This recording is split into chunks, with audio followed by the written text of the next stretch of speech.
चलिए आज social anxiety की उस दुनिया को समझते हैं जिसे अक्सर गलत समझा जाता है। हम सिर्फ ऊपरी तौर पर नहीं बल्कि ये असल में कैसा महसूस होता है उस अनुभव की गहराई में उतरेंगे। शुरुआत इसी एक लाइन से करते हैं। सोचिए जरा, ये कितनी बड़ी बात कह जाती है। ये बताती है कि सोशल एंजाइटी की लड़ाई किसी और से नहीं बल्कि खुद के ही दिमाग से होती है। एक ऐसी जेल जिसे इंसान खुद अपने साथ लेकर चलता है। तो आज का हमारा सफ़र इन 5 हिस्सों में बटा होगा। हम एक आम गलतफहमी से शुरू करके इस एहसास की असली सच्चाई तक पहुंचेंगे। तो सबसे पहली और सबसे ज़रूरी बात, सोशल एंजाइटी का मतलब सिर्फ शर्मीला होना नहीं है। नहीं, ये उससे कहीं ज़्यादा गहरा और कहीं ज़्यादा मुश्किल है। चलिए इस फ़र्क को समझते हैं। देखिए, शर्मीलापन तो शायद किसी खास सिचुएशन में महसूस हो, वो आता जाता रहता है। लेकिन सोशल एंजाइटी वो एक लगातार बना रहने वाला डर है। ये बस थोड़ी सी बेचैनी नहीं है, ये एक ऐसा जबरदस्त डर है जो इंसान को एक मानसिक जेल में कैद कर देता है। और पता है सबसे दुख की बात क्या है? कि जो इंसान अंदर इतनी बड़ी लड़ाई लड़ रहा होता है, बाहर से लोग उसे अक्सर घमंडी या एटीट्यूड वाला समझ लेते हैं। असल में वो तो एक खामोश चीख होती है जो बाहर नहीं आ पाती, क्योंकि हर शब्द एक गलती जैसा लगता है। तो चलिए अब थोड़ा और अंदर चलते हैं ये जानने के लिए कि ये एहसास असल में होता कैसा है। क्योंकि असली भीड़ बाहर नहीं, दिमाग के अंदर होती है। एक ऐसी भीड़ जो हर पल आपको देख रही है।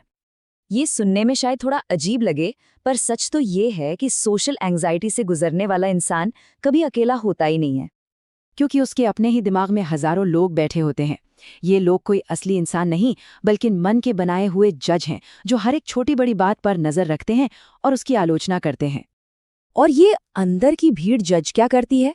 अरे भाई, सब कुछ। कोई कैसे चल रहा है, कैसे बात कर रहा है, यहाँ तक कि सांस कैसे ले रहा है।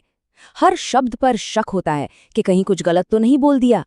ये बहुत बहुत थका देने वाला होता है। तो सवाल ये उठता है कि ये इतना गहरा डर, ये एहसास आता कहाँ से है? अब हम इसके पीछे के साइंस को समझेंगे, क्योंकि ये सिर्फ कोई फीलिंग नहीं है, इसके पीछे दिमाग का पूरा खेल है। इसे कहते हैं सोशल सर्वाइवल मोड। होता क्या है कि हमारे दिमाग का जो डर वाला सेंटर है ना, अमिगडाला, वो एक आम सी सोशल सिचुएशन को, जैसे किसी पार्टी में जाना, ऐसे देखता है मानो सामने कोई शेर आ गया हो।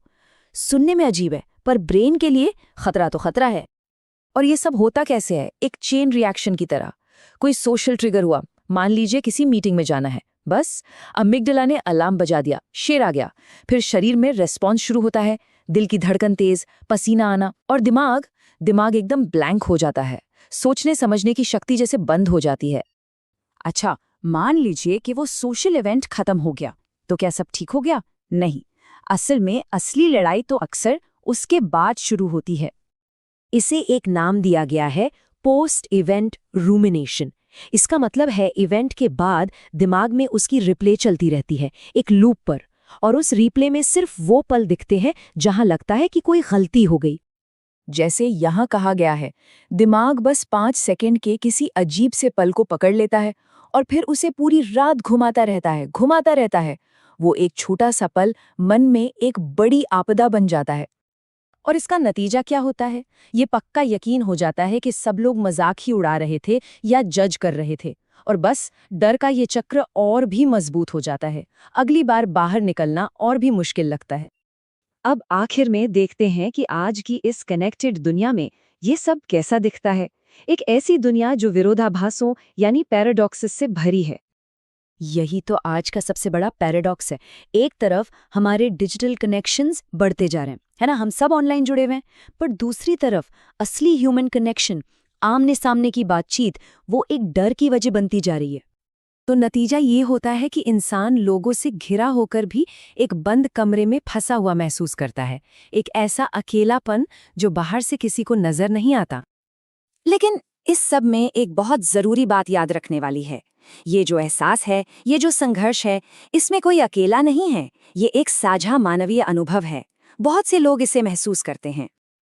तो आखिर में बस एक सवाल उठता है, इस खामोश कैद को देखते हुए, क्या इस चुप्पी को तोड़ना जरूरी नहीं है? क्या समझ और बातचीत के जरिए इस खामोशी को आवाज देना जरूरी नहीं है? इस पर सोचिएगा जरूर।